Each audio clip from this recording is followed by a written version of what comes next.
selamat datang. Selamat datang lagi. Selamat siang, Pak. Selamat siang. Siang, Pak. Silakan duduk. Terima kasih. Bagaimana kabarnya hari ini, adik-adik? Baik. Ini jam pelajaran yang ke-78 yang terakhir ya. Ya. Bagaimana? Masih semangat? Masih, Pak. Masih kuat? Masih, Pak. Kalau kita dalam doa. Silakan. Bapak Guru dan teman-teman, mari kita membersihkan kepada kita berdoa. Kita berdoa minta nama dari kita masing-masing. Berdoa dimulai.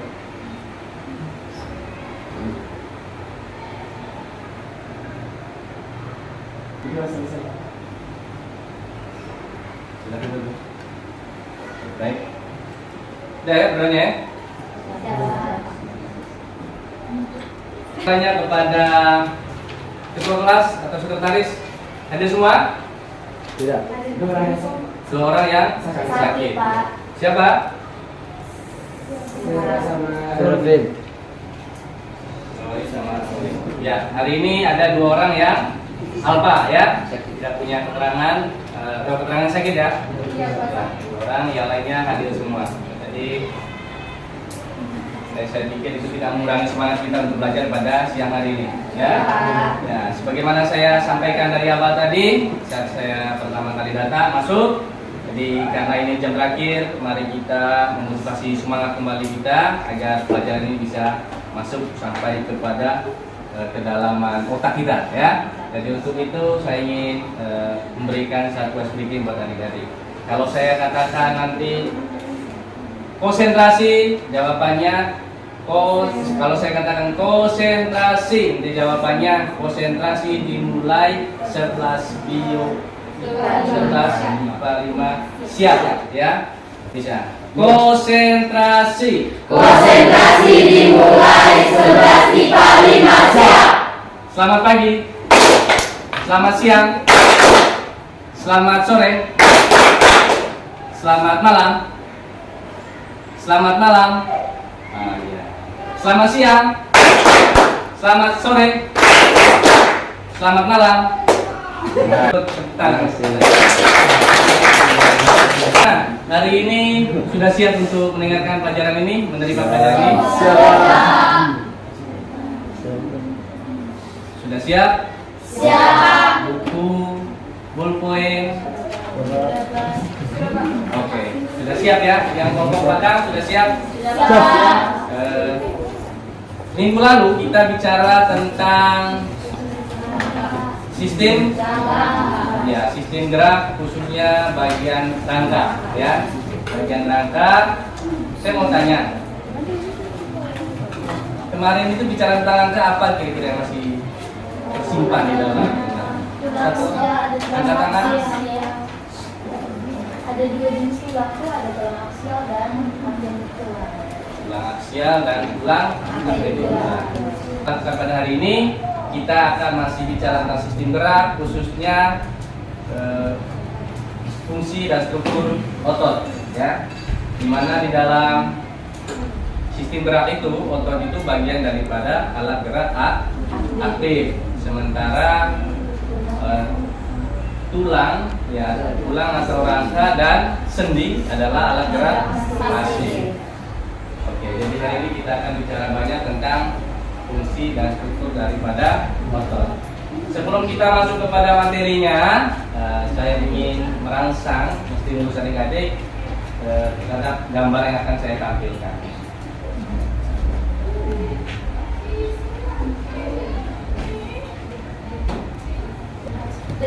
Bisa lihat? Negasi. Ada yang bisa beri komentar gambar yang ada? Itu kira-kira adik-adik ingin mau memberikan komentar apa? Kira-kira yang bisa dilihat di situ yang diamati apa?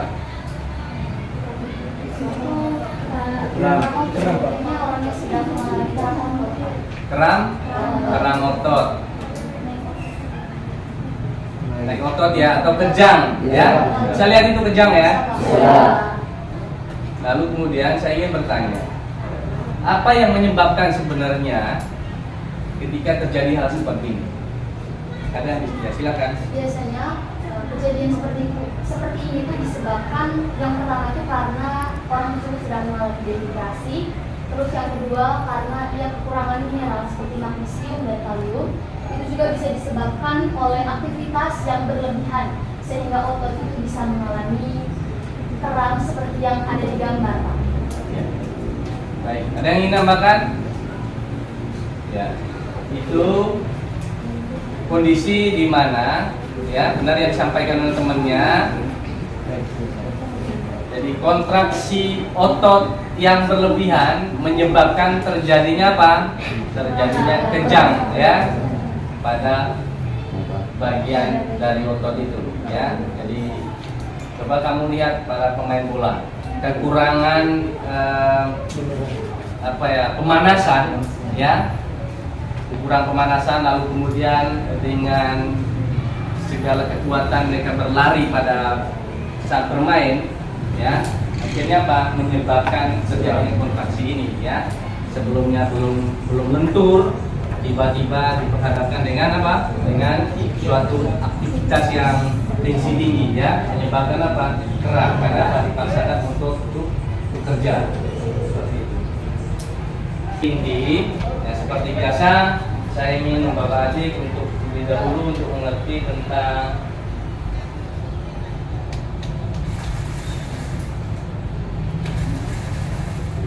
kompetensi dasar dari materi yang akan kita pelajari ini ya. Salah satu temannya bisa membantu baca kompetensi dasar yang saya ingin capai. Jadi kompetensi dasarnya yaitu menganalisis hubungan antara struktur jaringan penyusun organ pada sistem gerak dalam kaitannya dengan bioproses dan gangguan fungsi yang dapat terjadi pada sistem gerak manusia. Itu adalah kompetensi dasar yang ingin dicapai pada pembelajaran kali ini ya, dengan diterjemahkan dengan beberapa tujuan ya. Tujuan pembelajaran yang pertama menjelaskan macam-macam otot. Yang kedua menjelaskan sifat kerja otot. Yang ketiga menjelaskan fungsi otot. Dan yang kelima menguraikan otot. Jadi kelima hal inilah yang sebenarnya ingin kita capai dalam proses pembelajaran pada hari ini.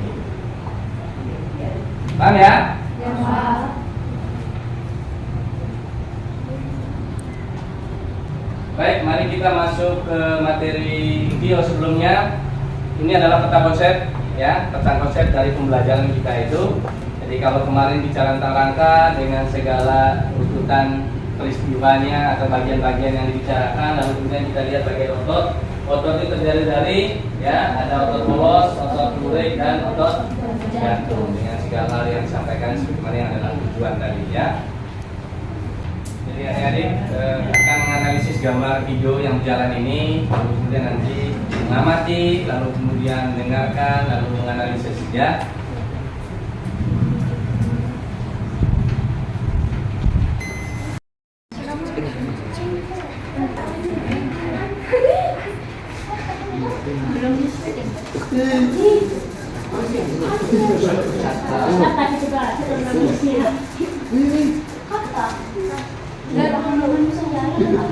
Bagaimana? Sudah bisa saksikan? Begitu ya?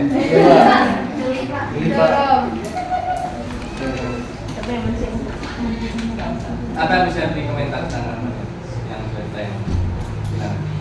Jadi seperti yang gambar kita lihat tadi, kita tidak bergerak sendiri ya. Ya, terjadi ketika otot dalam potongan daging itu mengalami menerima rangsangan. Dan ini juga bisa terjadi bahkan setelah daging itu terpisah dari hewan dan terisolasi. Jadi baik adik-adik, itu banyak hal yang sebenarnya kamu bisa analisis dari gambar yang ada ini. Jadi untuk itu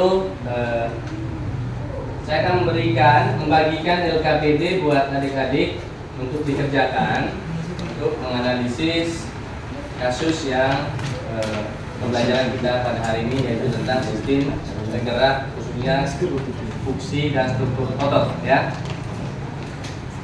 Sudah ada ya? Ada LKPD. LKPD.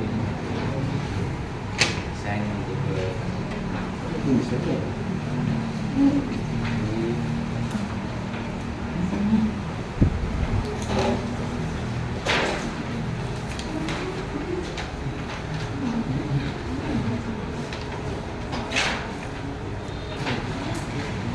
ya adik-adik, bagaimana LKPD sudah ada dari tangan adik-adik? Sudah, Pak. Jangan lupa di LKPD itu ada keterangannya, nama siswa dan kelasnya tolong diisi ya. Ya, Pak. Namanya. Setelah itu adik-adik mengerjakan soal LKPD itu yang ada gambarnya nomor 1 sampai 3 di bawah itu ya. Silakan. Ya, dikerjakan, nanti setelah itu kita akan presentasikan hasil kerjanya.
Menit ya. Ya, Pak.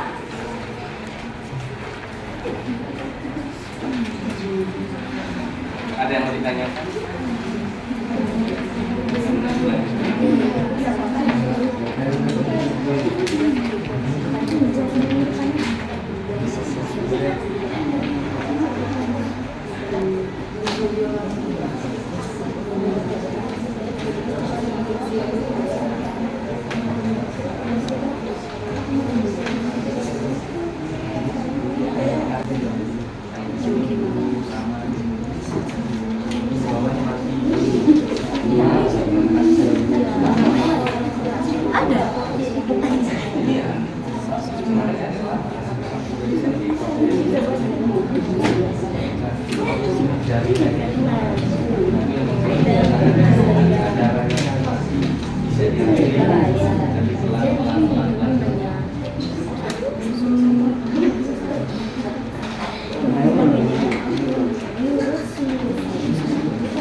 Sudah? Belum, Pak.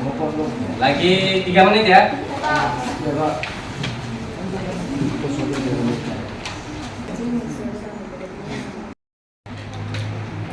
Selamat siang, Pak. Selamat siang. Selamat siang, teman-teman. Siang. Terima kasih atas Kami dari kelompok 1 ingin mempresentasikan hasil kerja kelompok kami. Pada teman hasil kami silakan. Lapisan-lapisan penyusun otot. Lapisan-lapisan penyusun otot ini terdiri dari epimysium dan perimysium. Yang pertama itu epimysium. Lapisan yang merupakan lapisan terluar dalam struktur organisasi otot. Pada satu epimysium terdiri dari beberapa fisikel otot. Lapisan ini memisahkan antara fisikel yang lain dengan fisikel yang satu. Atau satu grup atau otot terdiri dari beberapa fisikel. Yang kedua, perimysium. Lapisan yang membungkus satu fisikel. Lapisan yang memisahkan antara sel otot yang satu dengan yang lain. Atau satu vesikel terdiri dari beberapa sel otot. Itu saja hasil presentasi kami. Apakah ada teman-teman yang akan menambahkan? Oke, jadi kami ingin menambahkan saja. Jadi dari kelompok teman tadi hanya menyebutkan 2 lapisan penyusun otot itu kan. Tapi sebenarnya ada satu lapisan yang belum teman-teman sebutkan, yaitu lapisan endomysium. Jadi lapisan endomysium itu merupakan salah satu lapisan yang juga menyusun otot itu sendiri.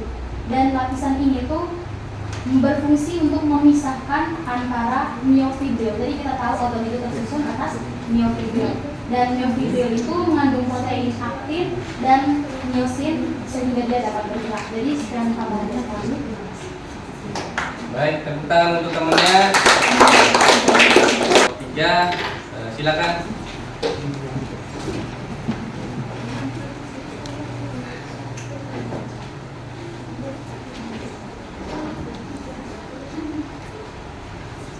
Selamat siang Pak Guru dan teman-teman. Selamat siang. Kami dari kelompok 3 akan mempresentasikan hasil kerja kami. Para Clara, saya persilakan. Jadi tugas kami tadi melengkapi LKPD yang pertama. Jadi yang pertama itu ada tendon, yang kedua ada aponeurosis, yang ketiga ada muscle belly, yang keempat ada epimysium, yang kelima ada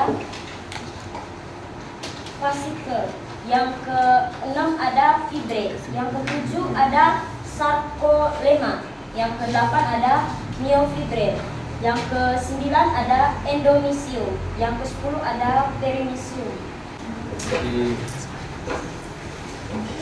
Baik, dari pekerjaan yang ada pada LKPD tadi, kemudian adik-adik mengerjakan selama 15 menit, lalu kemudian mengevaluasinya melalui presentasi. Saya melihatnya bahwa semuanya sudah memahami ya dari apa yang menjadi tujuan pembelajaran kita, materi kita tentang otot pada siang hari ini. Ya, untuk menguatkan materi yang sudah ada dikerjakan di LKPD, saya ingin menjelaskan bahwa ini adalah ya karakteristik dari otot. Kayak kan ototnya menguat, ya, ya. Lalu tiba-tiba kita saat berjalan atau saat menendang sesuatu ya, berjalan itu dia merenggang, lalu kemudian pada saat istirahat dia akan kemudian mulai ya relaksasi ya. Macam-macam otot ada 3. Yang pertama otot polos ya. Otot polos, kedua otot lurik, dan ketiga otot jantung. Otot jantung itu letaknya di mana? Jantung. Di mana? Jantung. Kerjanya apa?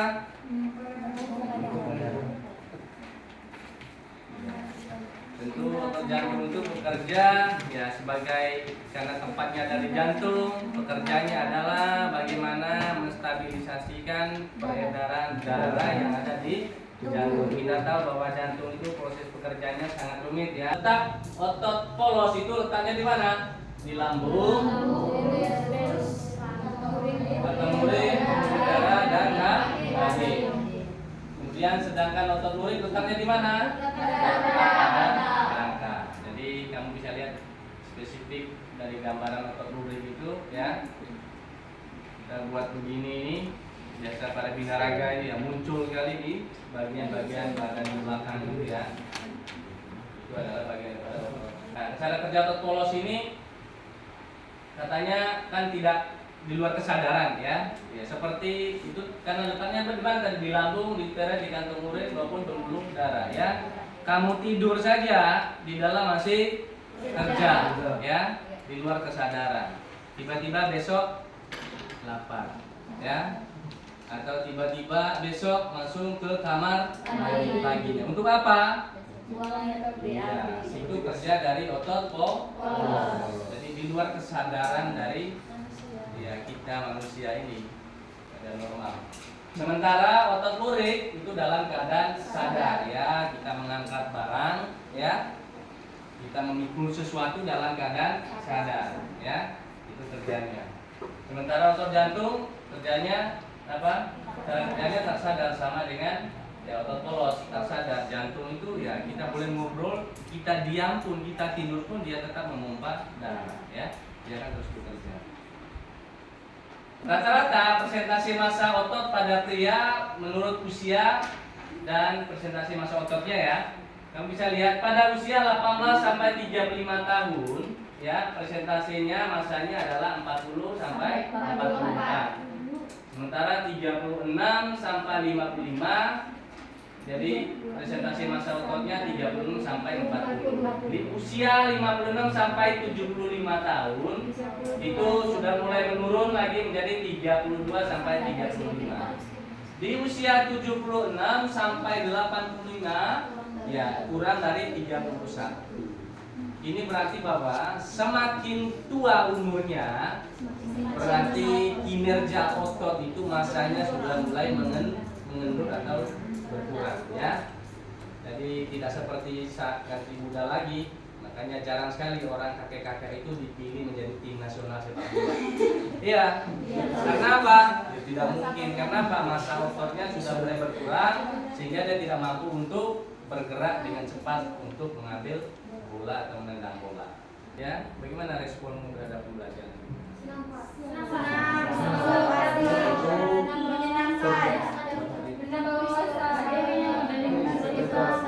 Ya, kalau begitu mari kita tepuk tangan untuk kita semua.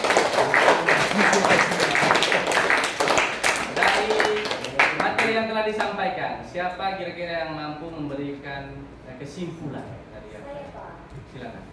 Baik, saya akan memberikan kesimpulan tentang hal yang sudah Bapak ajarkan tadi. Saya dapat menyimpulkan 3 hal. Yang pertama, otot manusia itu dibedakan menjadi 3 jenis, yaitu ada otot rangka, otot polos, dan otot jantung.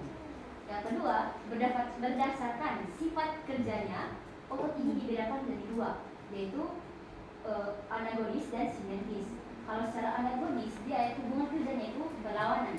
Sedangkan kalau sinergis, hubungan kerjanya itu saling kerjasama secara bersama. Baik, terima kasih banyak.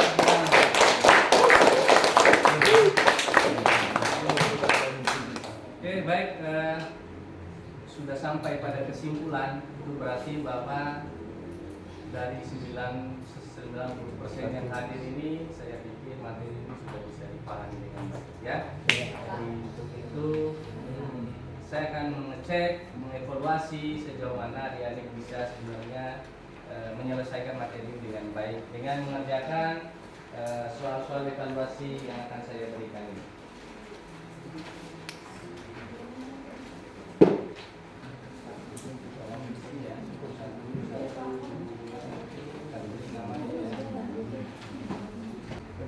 Ya, silang atau dilingkari ya. Jangan lupa tulis nama dan kelas.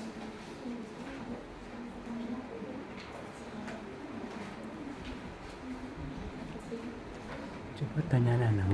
Sudah? Sudah, Pak. Kalau sudah, minta salah satu temannya kumpul coba ke sini.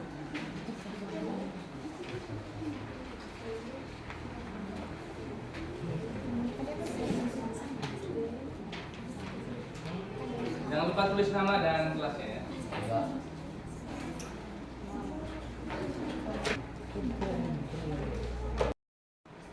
Saya yakin bahwa apa yang diajarkan pada hari ini, apa yang ada di tim hari ini sudah bisa dimengerti dan tentu nanti bisa dimanfaatkan untuk bekal kehidupan yang baru di masa yang akan datang. Ya. Sebelum kita pulang, saya sampaikan bahwa minggu depan kita akan bertemu lagi mengerjakan sambil saya mengerjakan tugas mandiri yang ada di LKPD, kemudian membaca materi lanjut daripada lintas indera, yaitu kelainan indera ya yang dibaca. Sebelum kita pulang, mari kita berdoa. Itu kita minta diatur lagi pada ketua kelas di bawah dalam. Bapak Guru dan teman-teman, sebelum kita pulang, mari kita berdoa. Kita berdoa untuk harapan kita masing-masing. Berdoa dimulai.